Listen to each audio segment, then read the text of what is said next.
In our headlines on this Wednesday, April 8th, here in South Korea, U.S. President Donald Trump agrees to a proposed 2-week ceasefire with Iran, provided that shipping traffic returns to normal at the Strait of Hormuz, just hours before his threat against an entire civilization. Here in South Korea, news of a ceasefire triggers a massive rally on the local bourse, while the local currency regains ground, as the Bank of Korea reveals that South Korea posted an all-time monthly high current account surplus in February. Meanwhile, across the border, North Korea fires several ballistic missiles toward the EC on this Wednesday, following a failed launch the day prior. This is according to South Korea's Joint Chiefs of Staff.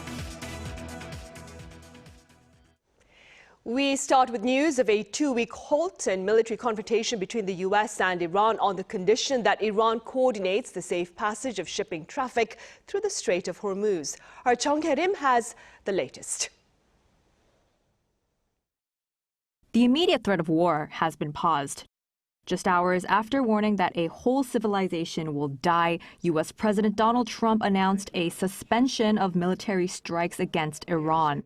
Under the 2-week ceasefire, heavily mediated by Pakistan, military escalation will be halted and the Strait of Hormuz will reopen. U.S. President Donald Trump shortly after expressed an optimistic tone on his Truth Social platform on Tuesday, calling the newly reached truce a big day for world peace and predicting a golden age of the Middle East. He added that the U.S. will help ease the massive traffic buildup in the vital waterway. Adding a financial layer to the truce, the Associated Press reports that as part of the deal, Iran and Oman will be allowed to charge transit fees on ships passing through the strait for the next 2 weeks, collecting funds Tehran reportedly plans to use for reconstruction. But while the attacks have stopped, a battle over the narrative has taken over, with both Washington and Tehran claiming absolute victory. Iran's Supreme National Security Council announced an undeniable historic defeat for the U.S. State media claimed Washington agreed, quote, in principle to a 10-point plan. According to Tehran, this includes massive concessions, withdrawing all American combat forces from the region, lifting sanctions, and accepting Iranian nuclear enrichment. Back in Washington, although President Trump had earlier said the proposed plan was a workable basis on which to negotiate, he furiously pushed back against Tehran's hardline claims, labeling its Security Council statement a fraud. Speaking to the AFP, Trump declared the ceasefire a, quote, total and complete victory 100%. He also refused to rule out his prior threats to destroy Iran's civilian infrastructure if Tehran reneges on the deal. Meanwhile, uncertainty remains on the ground. Israeli Prime Minister Benjamin Netanyahu expressed support for the U.S. ceasefire, but stated that the deal does not cover Israel's ongoing ground offensive in Lebanon against Hezbollah. Chung Hae-rim, Arirang News. Right, so how are pundits assessing this temporary halt in hostilities between Mr. Trump and Iran? Our Cho Young-eun answers this question and more. The ceasefire agreement provides for a temporary halt to active hostilities for a 2-week period, as both sides engage in negotiation towards a longer-term deal. However, uncertainty remains over whether it can develop into a lasting peace settlement. It is more likely a testing period to see whether both sides can prevent a larger escalation and create room for a broader political negotiation. So President Trump has agreed to suspend bombing for 2 weeks, and Iran has signaled that it is willing to work within that framework, at least conditionally.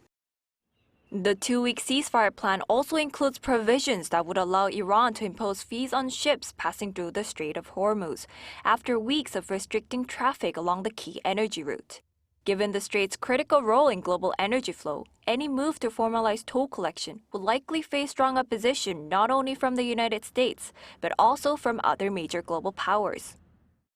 I see the transit fee ideas less as a lasting system and more as a negotiating instrument. So it is a way for Iran to show that it can attach a price to instability and use maritime access as a bargaining power. The ceasefire also raises broader questions about regional stability and domestic political motivations of the Trump administration ahead of upcoming midterm elections. Another expert says that President Trump appears to be framing the move not as a retreat, but as a strategic effort to convert military pressure into political leverage. This is to preserve room for negotiations. So in that sense, the latest pose does not necessarily show that weakness in Trump's side. It shows that he is just trying to combine diplomacy with pressure. While the ceasefire signals a willingness to de-escalate, deep-rooted geopolitical tensions could still pose significant challenges to achieving lasting peace. 조영은, Arirang News. Meanwhile, here in South Korea, as expected, the local bourse and the local currency regained significant ground amid news of the temporary truce between the U.S. and Iran. Our economics correspondent Kim Do-yeon reports. Following the announcement of a ceasefire in the Middle East, the South Korean won strengthened sharply, closing at 1,476.6 to the U.S. dollar. This is 33.61 lower than the day before after being mostly trapped above the critical 1,500 threshold in recent weeks as Operation Epic Fury prolonged and investors turned to the safe haven dollar while global oil prices surged. Domestic equities also rallied on the geopolitical de-escalation. The benchmark Kospi spiked early trading and throughout the day went up 7% to return to the 5,800 point mark, closing at 5,872.34. The index had surrendered that level 13 trading days ago as fears of a broader war intensified. A rapid buy order influx triggered sidecar trading curves on both the Kospi and Kosdaq, temporarily halting program trading. Foreign investors notably bought up more than 2.4 trillion won during the session. The rise was driven by the two biggest companies on the list, with SK Hynix closing at 1,033,000 won, up 12.77% compared to the day before.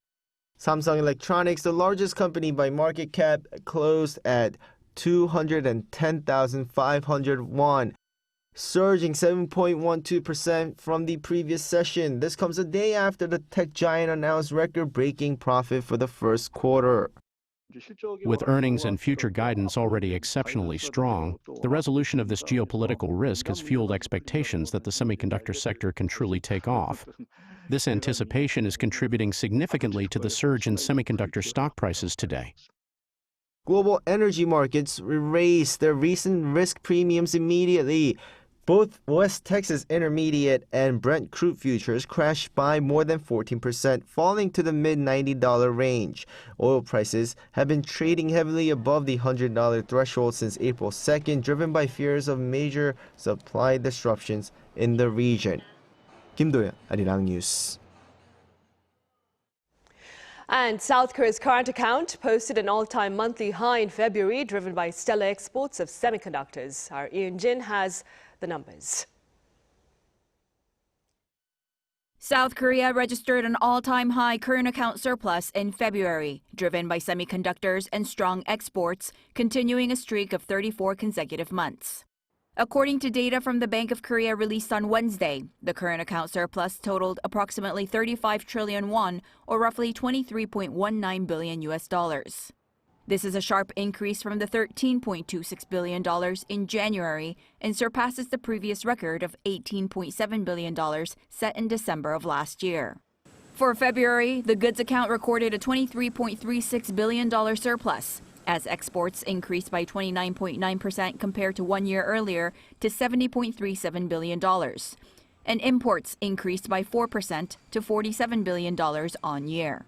Director of the Financial Statistics Division at the BOK, Yoo Sung-wook, said that despite February 2026 having 3 fewer working days compared to last year, the goods account surplus swelled to its maximum as semiconductor exports achieved record-breaking performance, even higher than during the semiconductor supercycle periods of 2018 and 2022. Yoo also explained that the impact of the Middle East war wouldn't have a major impact on March figures.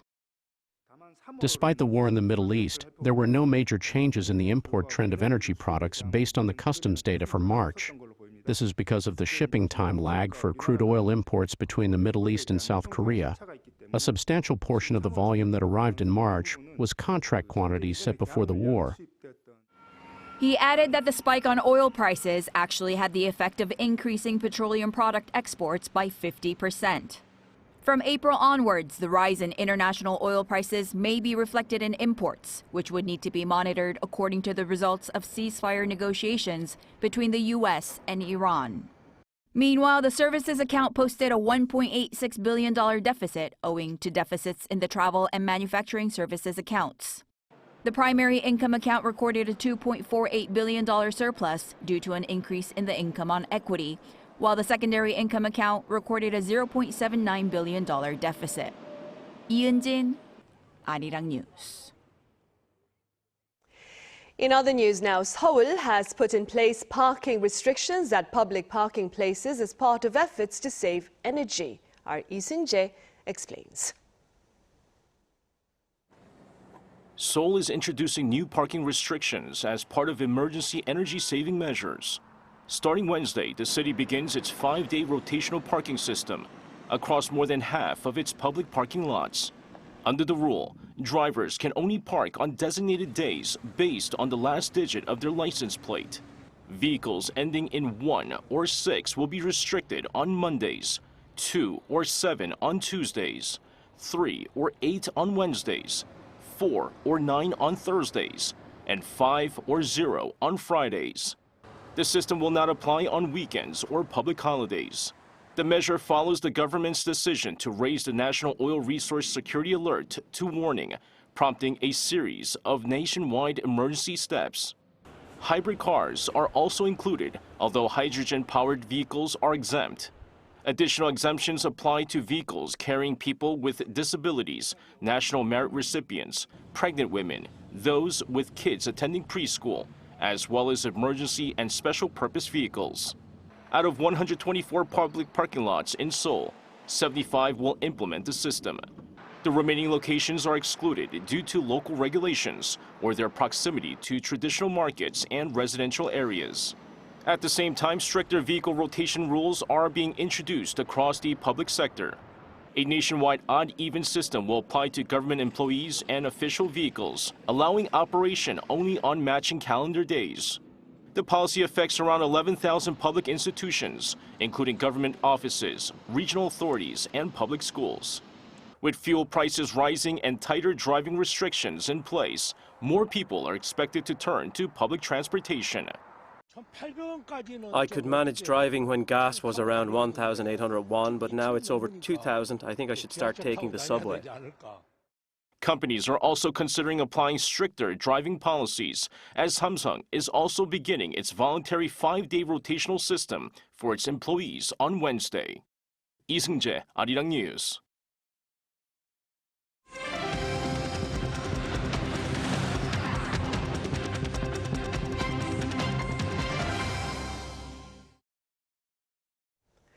North Korea fired multiple ballistic missiles into the East Sea earlier on this Wednesday, while throwing cold water on South Korea's favorable interpretation of recent remarks by Kim Yo-jong. Our defense correspondent Kim Bo-kyung has details.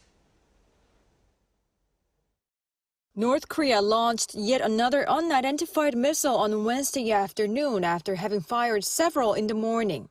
According to the Joint Chiefs of Staff, the South Korean military detected one unidentified ballistic missile at around 2:20 p.m. fired from the Wonsan area toward the East Sea, flying over 700 kilometers. This comes after the regime fired several ballistic missiles toward the East Sea earlier in the morning. The missiles, assumed to be KN-23, the so-called North Korean version of the Iskander, were launched in the morning from the Wonsan area at around 8:50 a.m. and flew approximately 240 kilometers. The launches on Wednesday came just a day after North Korea fired an unidentified projectile from the Pyongyang area on Tuesday, which reportedly showed signs of problems shortly after launch. The launches on Wednesday came after North Korea rejected the South's optimistic reading of remarks made by Kim Yo-jong on Tuesday night. North Korea's first Vice Foreign Minister Jang Kim-cheol dismissed South Korea's interpretation as wishful thinking, saying the message instead calls on Seoul to acknowledge wrongdoing and avoid further engagement. He also stressed that North Korea still considers the South its most hostile state. Kim Yo-jong had described President Lee as having a frank attitude after he expressed regret over drone incursions into the north at Monday's cabinet meeting.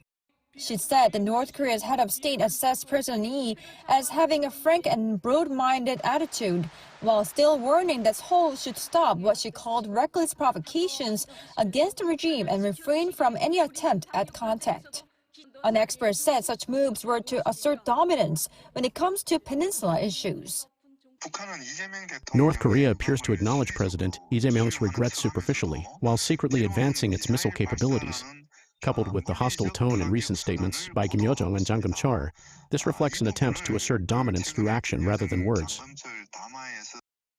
As Pyongyang aims to leverage the Middle East conflict to further solidify its position as a nuclear-armed state, the expert added that the regime would continue with new ballistic missile launches.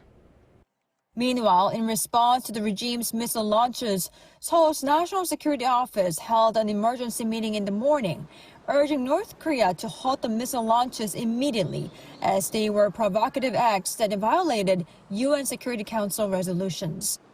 Kim Bo-kyung, Arirang News. President Lee Jae-myung hosted former Japanese Prime Minister Shigeru Ishiba for lunch at the Blue House on this Wednesday. An exchange of pleasantries was followed by warm acknowledgement of their respective efforts to keep Seoul-Tokyo ties on track.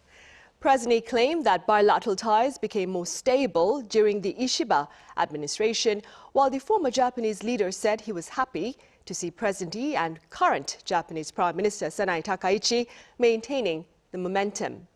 President Lee and the former Japanese Prime Minister last met for talks in Busan back in September. Mr. Ishiba is currently here in Seoul to attend a forum organized by the Asan Institute for Policy Studies. Meanwhile, at the Parliament on this Wednesday, the Special Committee on Budget and Accounts remains engaged in a second and final session of debate of the government's call for a supplementary budget to weather the economic fallout of the situation in the Middle East. While both the ruling and opposition parties agree on the need for emergency measures, they remain sharply divided over specific spending proposals. Meanwhile, the budget bill has ballooned to some 30 trillion won from over 26 trillion won in light of additional support proposals. Lawmakers plan to finalize details in a subcommittee on Thursday before putting the revised budget to a full floor vote on Friday. Over in the U.S., NASA's Artemis II moon mission this week is the first step to its plan for a moon base near the lunar South Pole over the next 7 years. Our Kim Sa-young reports. NASA is canceling plans to deploy a largely completed space station intended to orbit the moon and will instead repurpose its component to build a $20 billion base on the moon's surface over the next 7 years. NASA's new administrator Jared Isaacman, an appointee of President Donald Trump, took office in December and announced the changes to the agency's flagship Artemis project during a day-long event at its Washington headquarters. Isaacman announced the unprecedented changes to the Artemis program after he canceled the plan to deploy a space station in lunar orbit. Instead, NASA will use components from the project to build a $20 billion base on the moon. This change aligns with the U.S. government plan as the United States pushes to return to the moon ahead of China's planned mission around 2030. America will never again give up the moon. That brings us to the next step, building the moon base. Despite some of the very real hardware and schedule challenges, the Luna Gateway was originally intended to operate as a space station in lunar orbit. It was designed to function both as a research platform and a transfer hub, where astronauts would board lunar landers before descending to the moon's surface. Changes introduced by Isaacman are reshaping billions of dollars worth of contract tied to the Artemis program. As China accelerates its own push toward a lunar landing, companies are now scrambling to adjust to the heightened urgency. NASA has stated we will return Americans to the moon before the end of President Trump's term. Our great competitor said before 2030. The difference between success and failure will be measured in months, not years. This shift signals a major pivot in NASA's lunar strategy, placing greater emphasis on long-term operations on the moon's surface. It also underscores growing pressure on the United States to move faster as China pushes toward its own crewed lunar mission later this decade. Kim Seoyoung, Arirang News.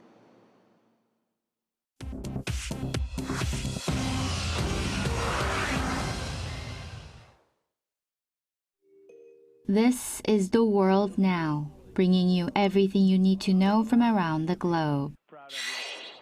China and Russia on Tuesday vetoed a United Nations Security Council resolution calling on member states to coordinate efforts to protect commercial shipping through the Strait of Hormuz.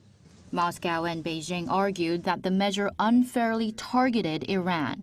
11 of the Council's 15 members voted in favor of the resolution put forward by Bahrain. The draft had already been significantly scaled back before the vote, removing any authorization of force and dropping language on binding enforcement, but these concessions still failed to win Chinese and Russian support. The U.S. ambassador to the United Nations condemned the vetoes, saying Iran's closure of the strait was blocking medical aid and supplies from reaching humanitarian crisis in Congo, Sudan, and Gaza. Russia and China said they were preparing an alternative resolution on Middle East maritime security. Iran's UN ambassador praised the vetoes, calling them a barrier against what he called the misuse of the Security Council to legitimize aggression.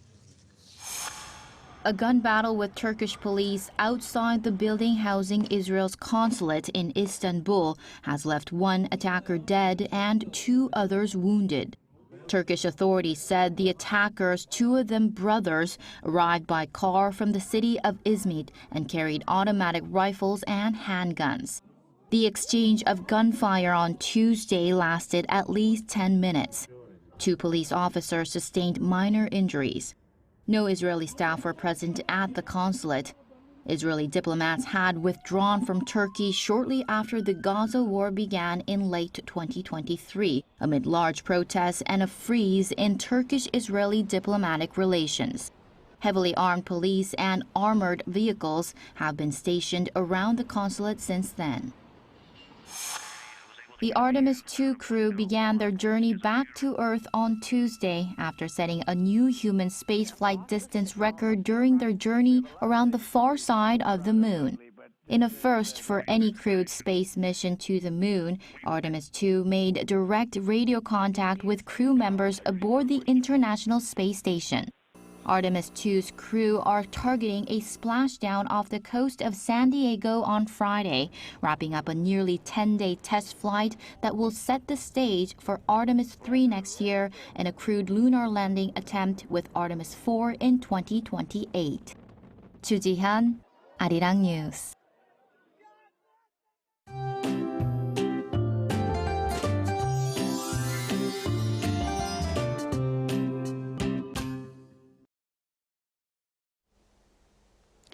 Today we enjoyed a brighter start to the day, but clouds will begin to build from the southern regions from later in tomorrow. Tomorrow we'll see mostly cloudy skies nationwide with rain expected in many parts of the country. Starting early in the morning in the southwest and on Jeju Island, the rain will spread nationwide by late morning. Jeju Island's mountainous areas will see more than 250 millimeters of rain. The southern coast will see over 120 millimeters of rain.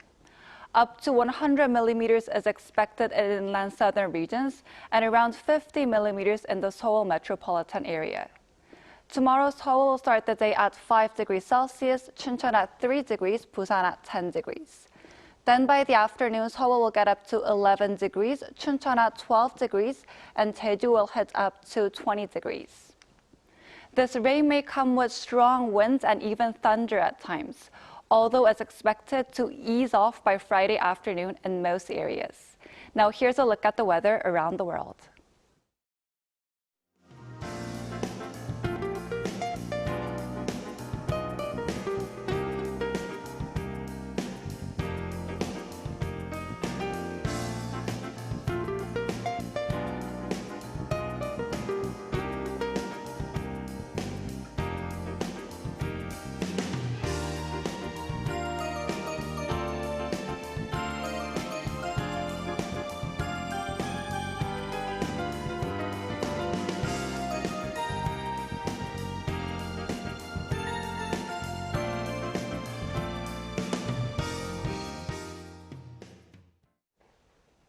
Those are the headlines at this hour here in South Korea. Coming up right after this break is our daily panel session, so do stay with us.